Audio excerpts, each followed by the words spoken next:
Assalamualaikum warahmatullahi wabarakatuh. Waalaikumsalam warahmatullahi wabarakatuh. Ini di kesempatan ini saya sebagai CGP Angkatan 7 Bapak mendapat tugas untuk modul 3.1 bahwa saya akan pada kesempatan ini akan mengajukan beberapa pertanyaan wawancara Pak terkait tentang pengambilan keputusan Bapak selama ini dalam memimpin sekolah. Adapun daftar pertanyaan nanti kami ajukan Bapak. Siap. Jadi sebelumnya mohon waktunya sebentar. Ya, sama. Kaitannya dengan pertanyaan pertama tentang kasus di mana penanganan kasus-kasus seperti ini biasanya saya selalu mengambil rujukan-rujukan yang sesuai dengan aturan. Contoh misalnya ada anak yang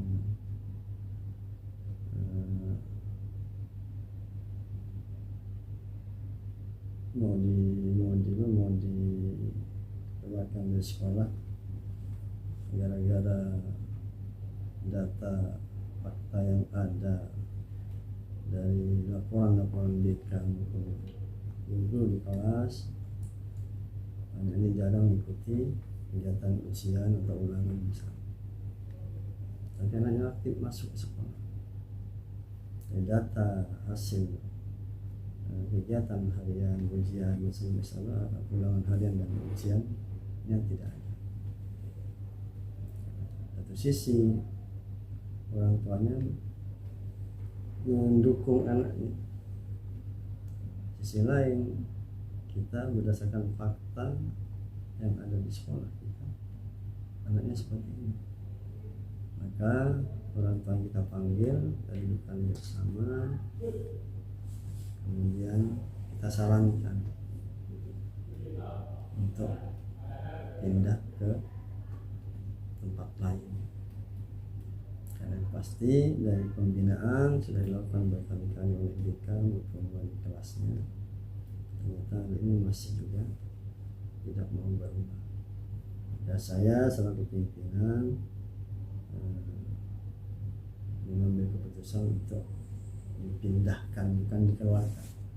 Kalau dikeluarkan itu salah karena tidak sesuai dengan aturan yang sudah digariskan bahwa kita jangan sampai mengeluarkan anak di sekolah ini hanya gara-gara hal seperti ini. Untuk itu kita sarankan kepada orang tuanya untuk pindah sekolah untuk menyelamatkan anak ini agar tetap berjalan di sekolah. Kalau tidak seperti itu, maka nanti kalau kita keluarkan khawatir nanti anaknya tidak sekolah lagi dan kita pecat dari sini. Atau kalau tetap kita di sini anaknya dengan aturan yang ada pastinya tidak akan naik kelas. Itu yang saya lakukan selama ini. Kemudian yang kedua, langkah yang kita ambil adalah memastikan dan memanggil pihak-pihak yang terkait dengan kasus ini, baik siswanya, gurunya, termasuk orang tuanya. Persoalannya di mana? Setelah kita tahu, dari persoalan itu akan muncul nanti hal-hal yang kita butuhkan di dalam pengambilan keputusan. Dan biasanya yang kita inginkan adalah jangan sampai terulang kembali. Setelah kita tahu misalnya di mana letak masalahnya. Kalau anaknya, persoalan dari anaknya misalnya, ya kita tinggal memberikan pembinaan pada anaknya. Jangan sampai persoalan ini terjadi lagi di kemudian hari. Contohnya tadi misalnya ada kasus tentang dua kegiatan yang dilakukan anak ini dan waktunya bersamaan. Tentunya hal itu tidak akan bisa terlaksana, mesti ada yang dikorbankan. Bagaimana agar tidak ada yang dikorbankan? Tinggal kita meletakkan porsi-porsi yang pas dengan itu. Tidak ada yang tidak bisa diselesaikan selama kita mau mencoba mencari solusi dari itu. Entah misalnya jadwal dari kegiatan ekstranya yang diatur ulang, atau komunikasi dengan kegiatan satunya dari anak itu. Tinggal harus ada komunikasi sebenarnya. Mungkin di sini karena ada miskomunikasi dan ketidakjujuran dari salah satu tim yang ada di sini, entah anaknya yang tidak jujur pada orang tuanya untuk mengatakan yang sebenarnya seperti apa. Kemudian tentang langkah-langkah yang selama ini Bapak lakukan jika ada kasus-kasus seperti ini, saya biasanya tidak langsung menangani sendiri. Saya melibatkan semua orang-orang, guru-guru atau tim yang ada di sekolah untuk membantu penyelesaian sebuah kasus. Kita punya BK, kita punya waka-waka, yang dimana di waka-waka sudah jelas ada waka kesiswaan, kalau itu katanya dengan siswa, waka kurikulum, kalau itu dengan KBN, kemudian waka sapras, kalau itu katanya dengan persoalan ada yang kurang beres dari sisi sarana dan prasarana. Kita minta bantuan mereka untuk mengidentifikasi persoalan yang ada di masing-masing waka itu, atau apa yang dihadapi. Misalnya soal siswa, kita libatkan waka kesiswaan dan BK. Setelah itu kita himpun, baru kita ambil keputusan. Pada dasarnya saya selama di pimpinan senantiasa sifatnya partisipan, jadi melibatkan beberapa orang yang selama ini membantu saya untuk membantu dan meminta masukan-masukan mereka sebelum saya ambil sebuah keputusan. Contoh misalnya tentang guru yang jarang masuk, apa yang harus saya lakukan di situ? Tentu saya harus minta data dari beberapa sumber, termasuk dari siswa, termasuk dari waka kurikulum. Dari data-data yang saya dapatkan dari mereka ini, saya baru ambil langkah. Pertama langkahnya tentu memanggil yang bersangkutan. Setelah tahu persoalannya, baru saya lakukan pembinaan. Selama yang masih bisa dibina, ya tentu saya akan masih berikan kesempatan pada muslim untuk melakukan pendidikan sesuai dengan persoalan yang muncul. Tidak bisa dibina sesuai dengan prosedur. Kalau saya pimpinan, tentunya saya punya pimpinan di atas saya. Tapi selama ini jarang itu terjadi. Jadi jarang sampai kita lakukan ke atasan dari proses itu. Karena dari tataran bawah sudah kita bisa batasi. Itu persoalan langkah-langkah yang bisa saya lakukan. Tentang langkah-langkah yang selama ini atau keputusan saya selama ini lakukan, nah selama langkah-langkah itu sudah saya lakukan, saya anggap itu sudah yang terbaik. Karena saya memang orangnya tidak otoriter. Selama saya sudah melakukan prosedur dan melibatkan beberapa orang, kemudian minta masukan dari mereka, itu yang bisa dilakukan. Walaupun saya juga punya otoritas untuk menentukan sendiri. Jadi setiap keputusan dari kasus-kasus itu saya anggap sudah saya lakukan dengan sebaik-baiknya selama saya sudah melakukan langkah-langkah seperti yang saya katakan tadi di awal. Kemudian ada memang tantangan-tantangan yang muncul di salah satu kasus misalnya ada guru melakukan pelecehan pada siswa. Di tataran awal sudah kita selesaikan. Kita panggil dari pihak orang tua maupun guru yang bersangkutan. Sudah deal, katakanlah deal, artinya deal sudah damai dari kasus itu.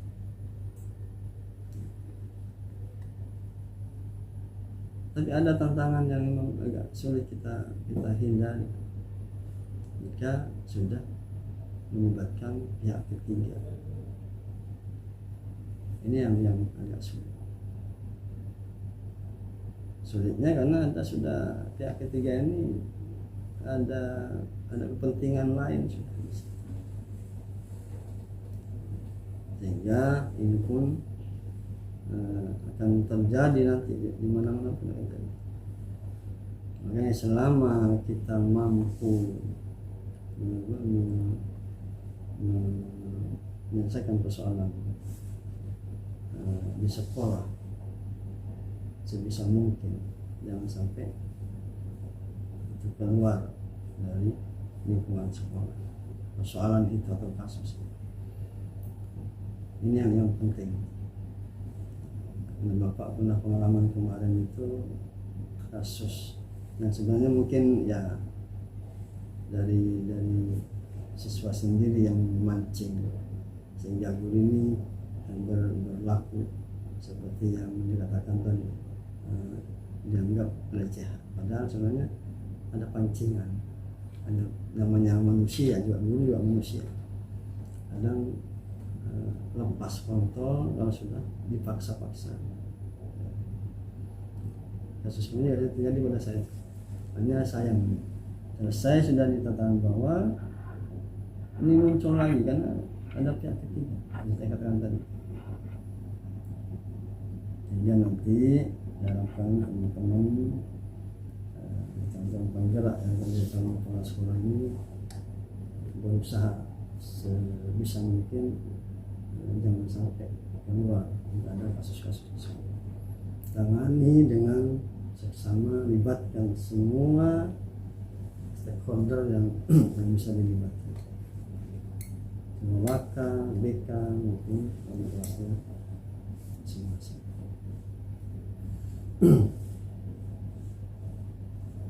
Tentang jadwal, tidak ada jadwal khusus, tergantung dari persoalan yang muncul atau kasus yang muncul. Tapi tentang pembinaan biasa kita lakukan di rapat-rapat seluruhnya. Artinya secara umum kita sampaikan, mengingatkan semua stakeholder yang ada di sekolah untuk senantiasa meminimalisasi persoalan, meminimalisasi munculnya kasus-kasus, sehingga tidak ada jadwal khusus untuk hal-hal penanganan kasus itu. Muncul kasus langsung kita selesaikan dan tangani secepat mungkin, bisa mungkin secepat mungkin, sehingga tidak melebar kemana-mana.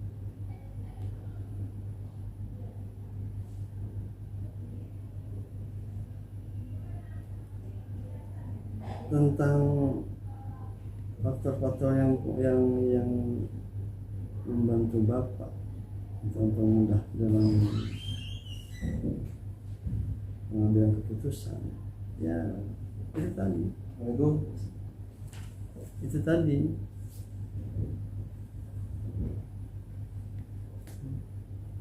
selama kita sudah melibatkan orang-orang yang kita anggap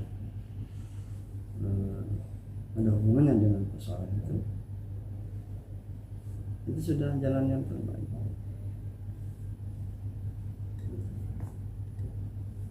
untuk menyelesaikan sebuah persoalan apapun. Karena kita sudah punya tempat-tempat dan waka-waka yang bisa ada di beberapa tempat yang sekarang tadi, ada waka kesiswaan, waka sapras, waka kumpul dan KBN dengan humas kadang dengan kegiatan-kegiatan luar atau kasus-kasus demo. Sejatinya itu yang mempermudah. Kemudian yang terakhir, ada banyak pengalaman yang bisa kita ambil dari beberapa kasus yang ada. Selama Bapak jadi kepala sekolah, kasus yang terberat memang penanganan guru PNS yang bolos. Kenapa? Karena kita tidak punya otoritas untuk langsung memberhentikan. Kita hanya bisa melakukan pembinaan.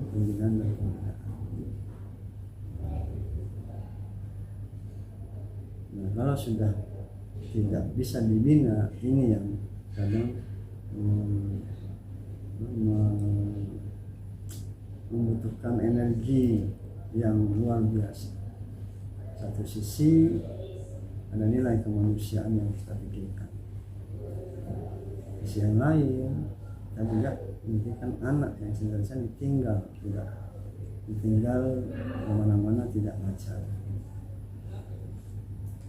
Ini yang terus terang Bapak memang agak kesulitan di sini.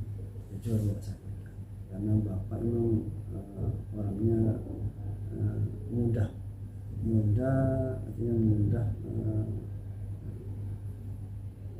mudah memaafkan.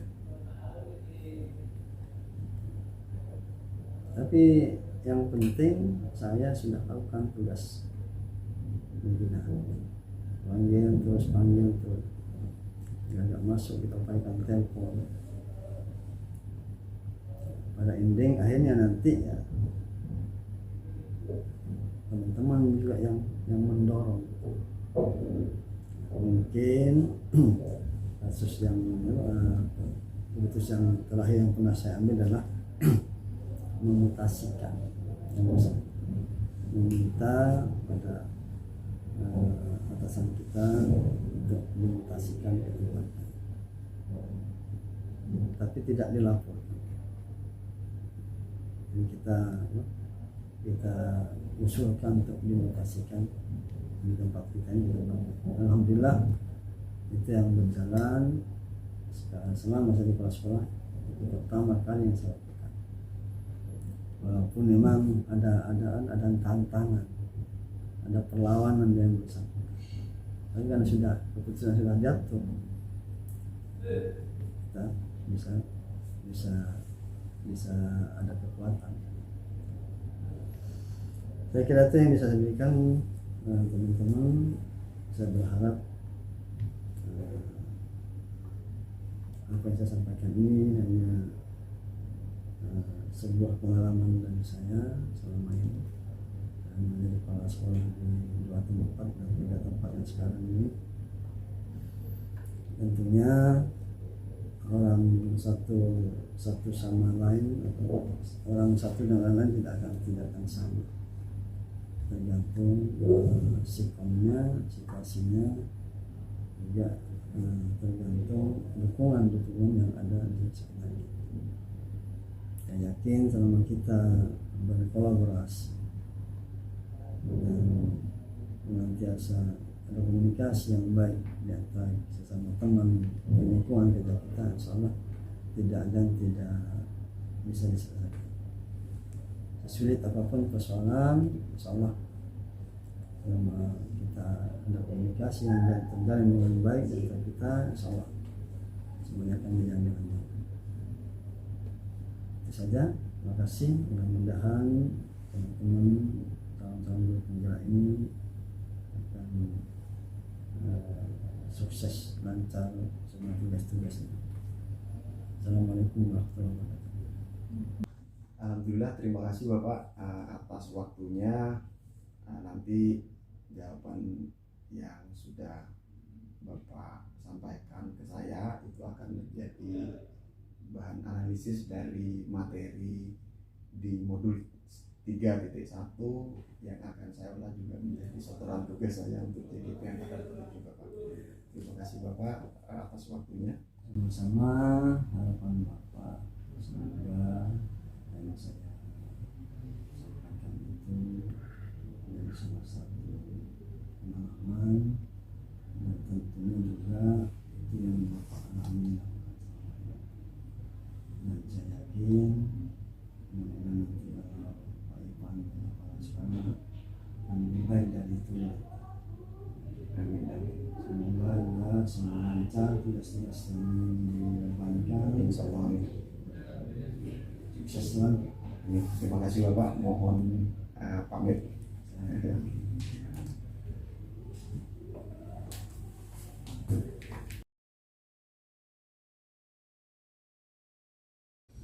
Assalamualaikum warahmatullahi wabarakatuh. Waalaikumsalam warahmatullahi wabarakatuh.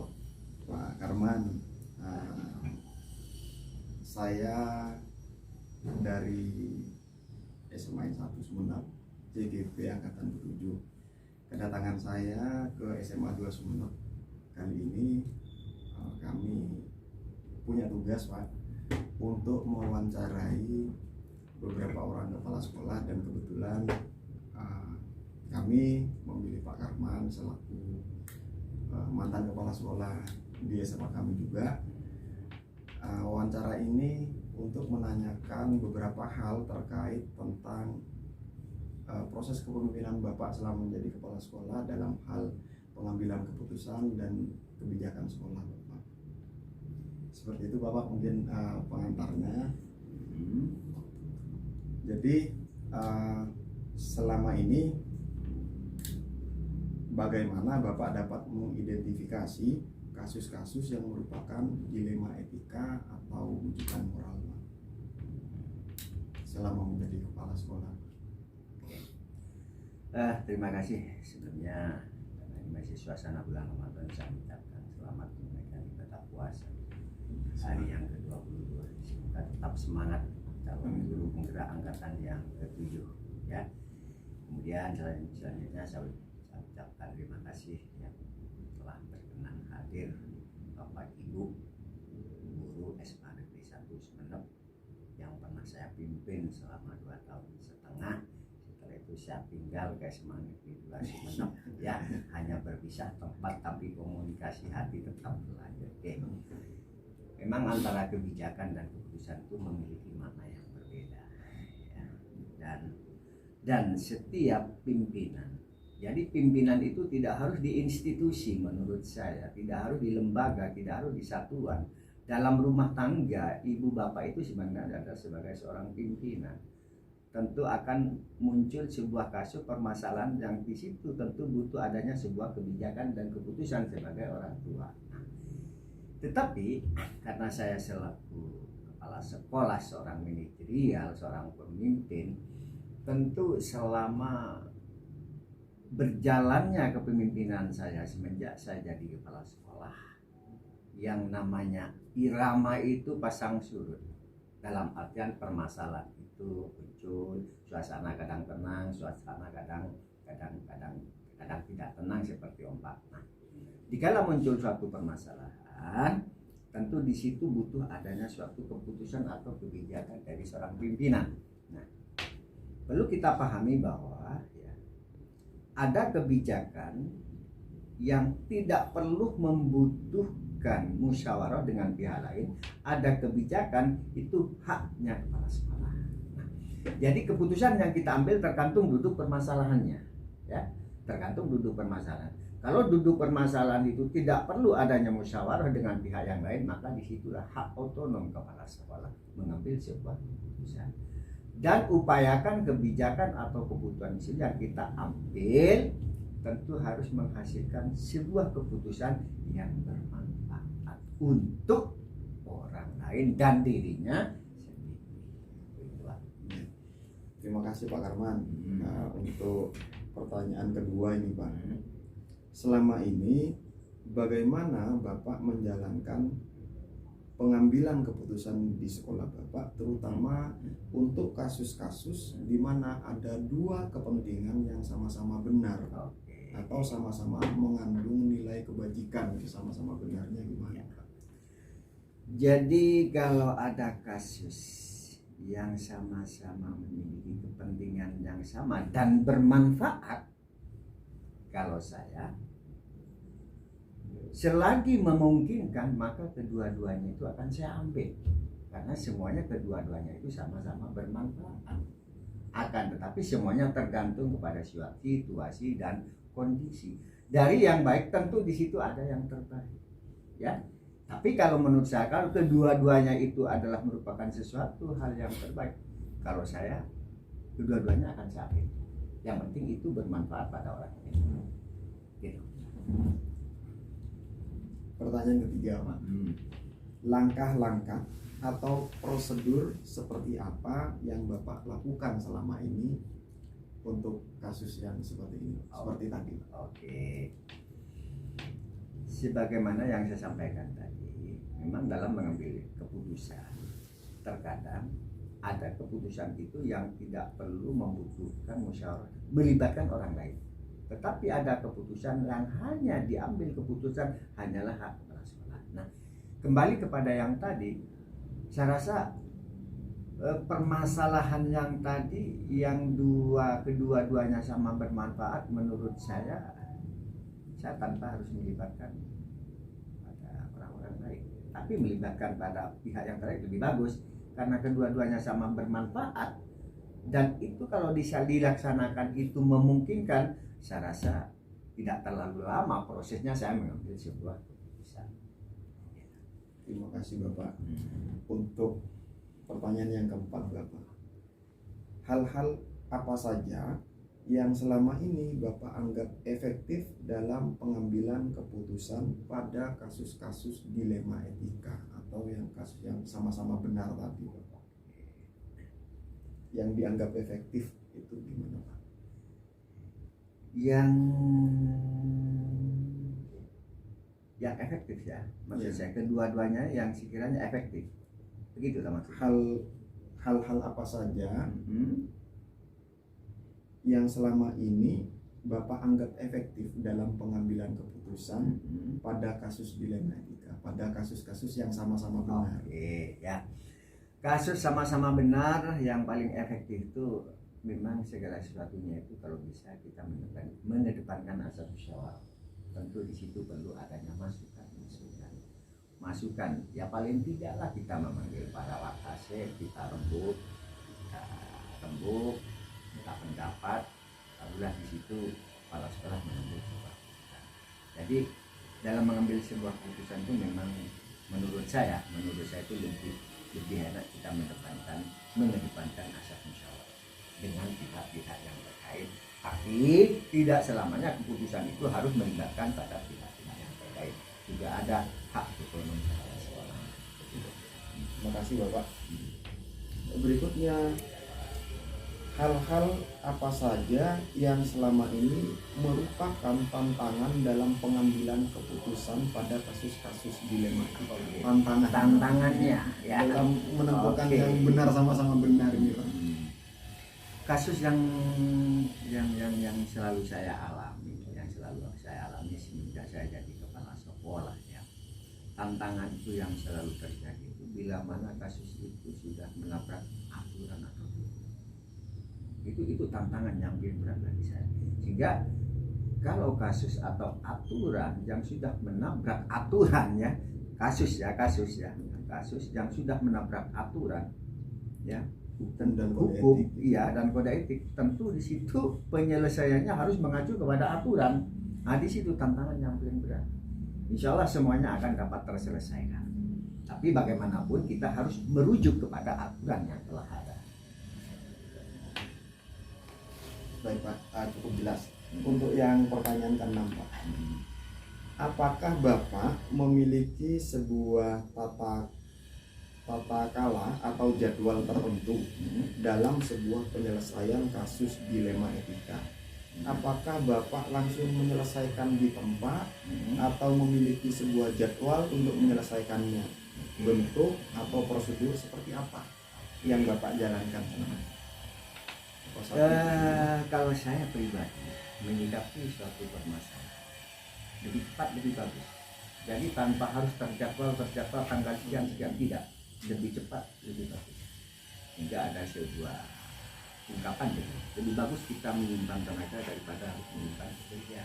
Ya. Jadi menurut saya, prinsip saya kalau ada sebuah kasus atau permasalahan, saya upayakan dengan waktu yang sangat cepat permasalahan itu dapat terselesaikan.